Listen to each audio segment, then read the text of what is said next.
Hezbollah युद्ध में आज की सबसे बड़ी खबर यह है, बहुत बड़ी खबर इस वक्त आ रही है। 4 दिन के ग्राउंड ऑपरेशन में बड़ी खबर है, इजराइल ने हिजबुल्लाह के 250 से ज्यादा आतंकवादियों को ढेर कर दिया है। 250 आतंकवादियों को, हिजबुल्लाह के 250 आतंकवादियों को ढेर कर दिया है। ये इस वक्त मुझे जानकारी मिल रही है। 4 दिनों में जो ग्राउंड ऑपरेशन चल रहा है उसमें बताया जा रहा है कि 4 दिनों में 250 आतंकवादियों को आईडीएफ, इजरायली डिफेंस फोर्सेस ने मार गिराया है। बड़ी बात यह है कि मारे गए 250 आतंकवादियों में 20 हिजबुल्लाह के कमांडर थे। बताया जा रहा है कि नंबर 2 नसरल्लाह के बाद जिसने संभाली थी कमान, उसका भी हो चुका है काम तमाम। 20 कमांडर मारे गए। इसके अलावा 4 दिन में इजराइल हिजबुल्लाह के 2000 से ज्यादा मिलिट्री टारगेट नष्ट हो चुके हैं। 2000 से ज्यादा मिलिट्री टारगेट नष्ट कर चुका है इजराइल, नंबर 1। नंबर 2, 250 से ज्यादा आतंकवादी। नंबर 3, 20 से ज्यादा जो है वो हिजबुल्लाह के टॉप कमांडर, जिसमें नंबर 2 जो अभी जिसने कमान संभाली नसरल्लाह के बाद, बताया जा रहा है उसको भी मार गिराया गया है। उधर हिजबुल्लाह इजराइल की सीधी जंग के बीच आज ईरान के सर्वोच्च धार्मिक नेता खामनई वो सामने आए। उन्होंने जो कहा उससे अब इजराइल और ईरान के बीच सीधी जंग शुरू होने का खतरा बढ़ गया है। ये खतरा इसलिए क्योंकि आज खामनई ने इजराइल के 7 अक्टूबर वाले जख्म पर खुलेआम नमक रगड़ा है। खामनई ने पिछले साल 7 अक्टूबर को इजराइल पर हुए आतंकवादी हमले को सही बताते हुए कहा कि जरूरत पड़ी तो ईरान इजराइल पर दोबारा हमला करेगा। 7 अक्टूबर का जिक्र इजराइल के जख्म पर नमक रगड़ने वाला इसलिए क्योंकि इसी दिन आपको याद होगा हमास के आतंकवादियों ने इजराइल में घुसकर लोगों को मारा था, मासूम बच्चों को जिंदा ओवन में जला दिया था, लड़कियों को अगवा करके वो ले गए थे और अब खामनई ने फिर से वही धमकी दी है।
दरअसल नसरल्लाह के मारे जाने के बाद से सीक्रेट जगह पर रह रहा खामनई, सीक्रेट जगह पर रह रहे खामनई आज पहली बार दुनिया के सामने आया।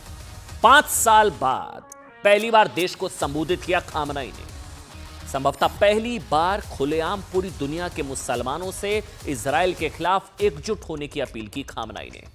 इजराइल के खिलाफ खामनई ने अपील जुमे की नमाज पर हिजबुल्लाह के चीफ हसन नसरल्लाह, जो दुनिया भर के लिए 60 से ज्यादा देशों के लिए आतंकवादी है, नसरल्लाह को लेकर हुई प्रार्थना सभा के बाद की।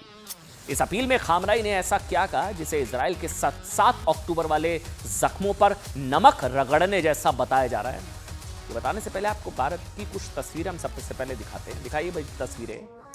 आज नसरल्लाह आतंकवादी कई देशों के लिए, उसको लेकर भारत में कई जगह पर ना प्रदर्शन हुए, कई जगह पर। वहां बताया जा रहा है कि नसरल्लाह को कहीं दफन कर दिया गया है, कहां पर, लेकिन यहां मातम नहीं खत्म हो रहा है नसरल्लाह के लिए, हिजबुल्लाह के लिए। जगह जगह साहब कश्मीर से लेकर हैदराबाद तक जुलूस निकाले जा रहे हैं, कैंडल मार्च अभी भी निकाले जा रहे हैं। कश्मीर के बारामूला में तो नारे लगे, हम सब क्या हैं नसरल्लाह, हम मुजाहिद किसके हैं, हिजबुल्लाह हिजबुल्लाह। हिंदुस्तान में हिजबुल्लाह प्रेमी क्या कर रहे हैं साहब, ये देखिए आप अलग अलग तस्वीरें, आप हैरान हो जाएंगे। 4, 4.5, 5,000 किलोमीटर इजराइल ने दुनिया भर के लिए 60 देशों के लिए कोई आतंकवादी, अमेरिका की नजर में आतंकवादी नसरल्लाह को मार गिराया। या मातम देखिए आप, जोरबाग, बारामूला, हैदराबाद, अमेठी, अमेठी उत्तर प्रदेश, छोटे छोटे बच्चे हैं साहब, वो देखिए आप, हैदराबाद में, बारामूला में, जोरबाग।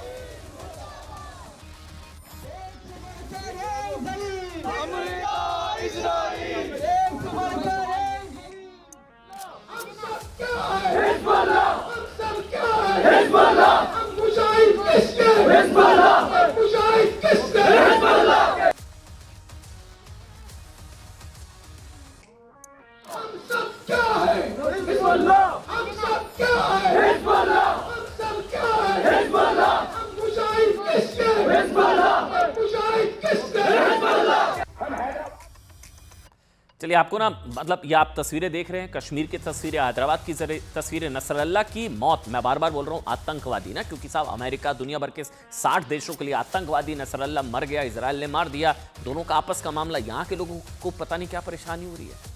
उसकी मौत पर प्रदर्शन, कैंडल मार्च, लगातार तस्वीरें चल रही हैं, हर घर से नसरल्ला निकलेगा, इस तरह की नारेबाजी। 60 दुनिया के 60 से ज्यादा देश आतंकवादी जिसे मानते थे ना, उसके लिए हैदराबाद में कैंडल मार्च निकाला गया साहब। इस प्रदर्शन में छोटे छोटे बच्चे भी थे। ये देखिए आप, दिखाइए फुल स्क्रीन पर तस्वीरें दिखाइए। एक बच्ची के, ये देखिए, एक बच्ची के हाथों में आतंकवादी कहे जाने वाले नसरल्ला को कैंडल जलाकर श्रद्धांजलि दिलाई गई।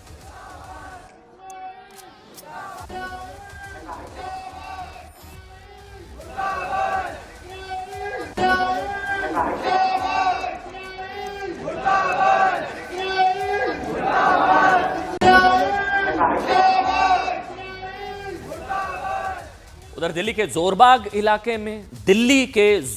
इलाके में बनी एक शाहे मर्दा मस्जिद के सामने नसरल्ला के समर्थन में और इजराइल के विरोध में प्रदर्शन किया गया।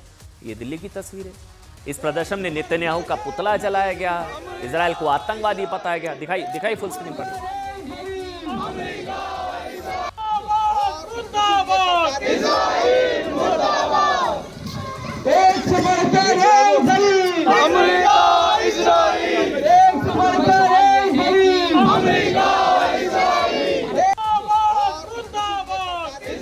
अब जानते हैं, आपको बताते हैं, दुनिया के 60 से ज्यादा देश जिस नसरल्ला को खतरनाक आतंकवादी मानते हैं, उस नसरल्ला के लिए ईरान में कैसे लाखों की भीड़ खामनाई का धार्मिक भाषण सुनने के लिए आई है।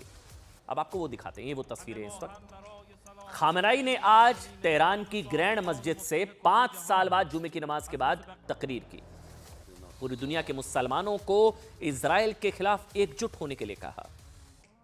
खामनाई ने कहा कि इस्लाम के लिए पूरी दुनिया के मुसलमानों को एक साथ आना होगा और गाजा से लेबनान तक हमें तैयार रहना होगा इजराइल के खिलाफ। खामनाई ने कहा कि इजराइल पर मिसाइल अटैक एक हल्की सजा है, हल्की सजा है।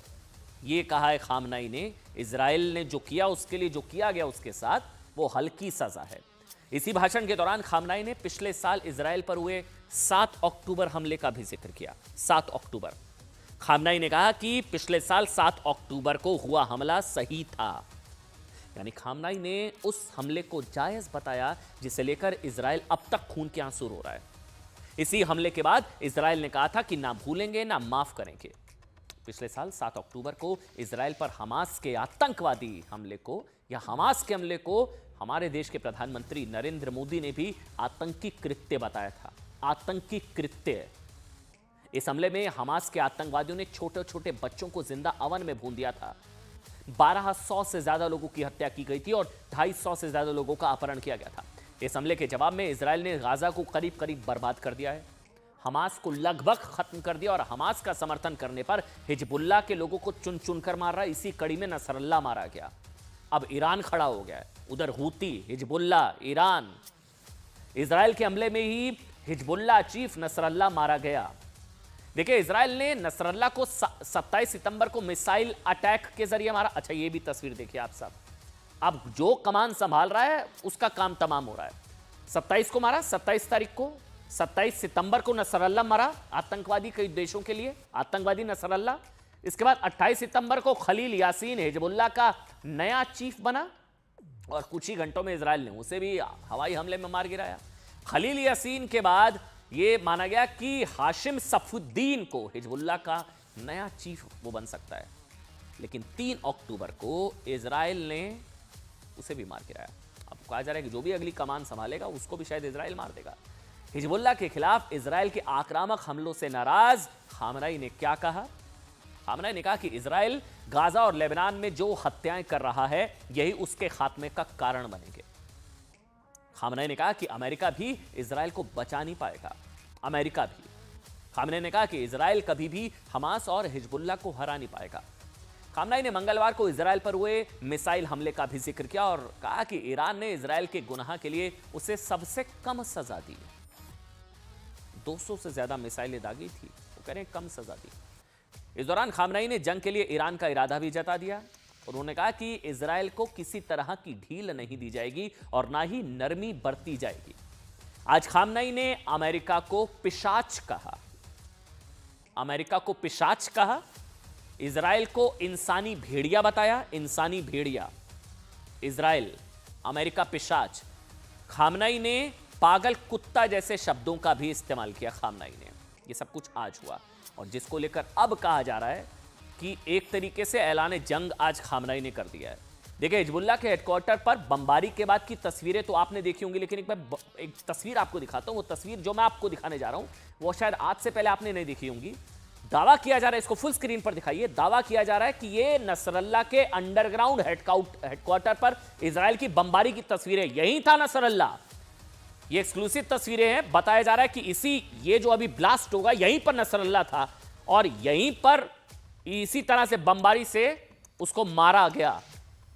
तारीख भी देखिए ऊपर, जो सीसीटीवी में ऊपर जो है वो 27 सितंबर नजर आ रही है और ये वही तारीख है जिस दिन इजराइल ने हिजबुल्लाह के हेडक्वार्टर पर एयर स्ट्राइक की थी। ये हिजबुल्लाह का हेडक्वार्टर है। यहां पर जब बम गिरने शुरू होते हैं तो 3-4 बम जो है गिरते ही चारों तरफ धुआं धुआं होता है और इसी बमबारी में नसरल्ला मरा है, ऐसा दावा किया जा रहा है। इजराइल ने इस जगह पर करीब 80 ब्लू बम गिराए थे, 80 ब्लू बम। और आज खामनई की धमकी के बाद इजराइल भी बुरी तरह से भड़का हुआ है।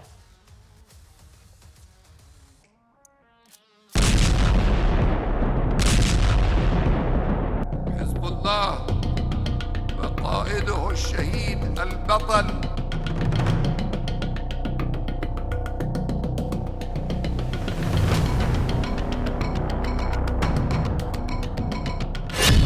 ईरान की 200 मिसाइलों के हमले का जवाब इजराइल कैसे देगा?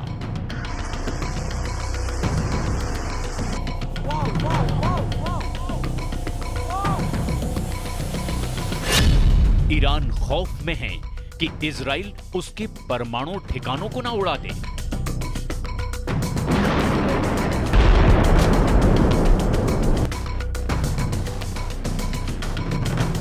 पश्चिमी देश इस चिंता में हैं कि कहीं इजराइल की मिसाइलें ईरान के ऑयल डिपो पर ना बरस जाएं।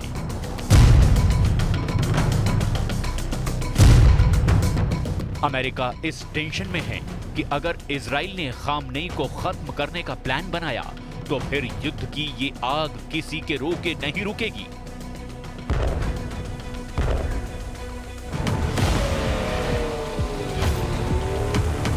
अरब में छिड़े महायुद्ध को लेकर पूरी दुनिया इस वक्त टेंशन में है।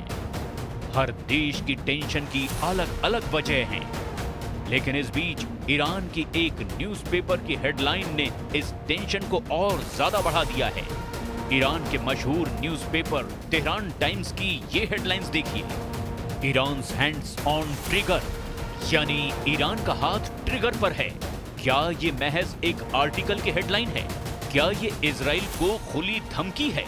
क्या ये इजराइल को सरेआम चुनौती है? क्या ये हेडलाइंस इजराइल को हमले के लिए उकसाने की कोशिश है?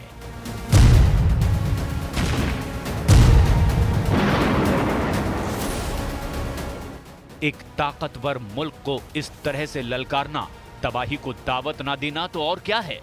जिस मुल्क पर 200 मिसाइलें एक साथ बरसी हों, फिर भी उस मुल्क के एक भी नागरिक को खरोंच तक ना आई हो, ऐसे तगड़े सुरक्षा कवच वाला देश जब पलटवार करेगा तब ईरान क्या करेगा? तेहरान को इजराइल के मिसाइलों से कौन बचाएगा? तेहरान की आसमानी सुरक्षा का आलम यह है कि राष्ट्रपति के शपथ ग्रहण समारोह जैसे आयोजन के मौके पर इजराइल से उड़ी एक मिसाइल ने ईरान के खास मेहमान हमास चीफ इस्माइल हानिया के चीथड़े उड़ा दिए और ईरान उस एक मिसाइल को भी रोक नहीं पाया। तो जरा सोचिए कि जब इजराइल तेहरान पर 500 मिसाइलें दागेगा तो ईरान की राजधानी की सूरत आखिर क्या होगी। यही सोचकर ईरान खौफ में है। ईरान को जो सबसे बड़ा डर सता रहा है वो है उसके परमाणु ठिकाने का। ईरान को आशंका है कि इजराइल इस बार उसे बहुत गहरा जख्म देने वाला है, जिसके लिए वो ईरान पर परमाणु हमला भले ना करे, लेकिन अगर इजराइल ने तेहरान और उसके आसपास के 5 अहम परमाणु ठिकानों को उड़ा दिया तो यह हमला परमाणु हमले से किसी भी सूरत में कम नहीं होगा, क्योंकि कब यूरेनियम का रिसाव होगा, रेडिएशन फैलेगा, ये कोई नहीं जानता। और फिर परमाणु ठिकानों के 100 किलोमीटर के दायरे में रेडिएशन से हजारों लाखों की मौत हो जाएगी। इजराइल के पूर्व प्रधानमंत्री एहूद बरक ने आशंका जाहिर की है कि इजराइल ईरान के परमाणु ठिकानों पर हमला कर सकता है, जो तनाव को और बढ़ा सकता है। जंग का उसूल है कि दुश्मन के आर्थिक स्रोत को नेस्त नाबूद करके उसकी कमर तोड़ दो, और ईरान का आर्थिक स्रोत है उसका पेट्रोलियम भंडार, जिसे पूरी दुनिया में बेचकर ईरान मालामाल होता है। अगर इजराइल ने ईरान के ऑयल डिपो पर मिसाइलें बरसाई तो तेहरान महीनों तक सुलगता रहेगा और तेल सप्लाई प्रभावित होने से पूरी दुनिया में क्रूड ऑयल के दाम आसमान छूने लगेंगे। दरअसल पश्चिमी देशों की यही चिंता है और इजराइल भी जानता है कि अमेरिका भी शायद इसके पक्ष में नहीं होगा। इसीलिए नेतन्याहू ने बाइडेन से पूछा है कि अगर इजराइल ईरान के तेल भंडारों को निशाना बनाए तो इसमें अमेरिका को आपत्ति तो नहीं है। बाइडेन की तरफ से इस पर अभी भी चर्चा जारी रखने की बात कही जा रही है, लेकिन अमेरिका ने एक बात बिल्कुल क्लियर कर दी है कि इजराइल को ईरान के परमाणु ठिकानों को निशाना बनाने से बचना चाहिए।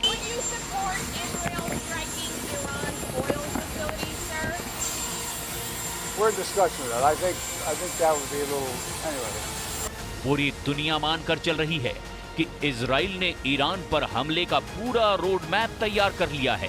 हालांकि इजराइल कह रहा है कि अभी तक उसने ईरान पर कैसे हमला करना है इसकी योजना नहीं बनाई है, लेकिन इजराइल की ये बात अमेरिका के गले नहीं उतर रही, क्योंकि सबसे करीबी सहयोगी होने के बाद भी ऐसे कई मौके आए जब इजराइल ने अपनी मिलिट्री ऑपरेशन को लेकर के अमेरिका को भी अंधेरे में रखा।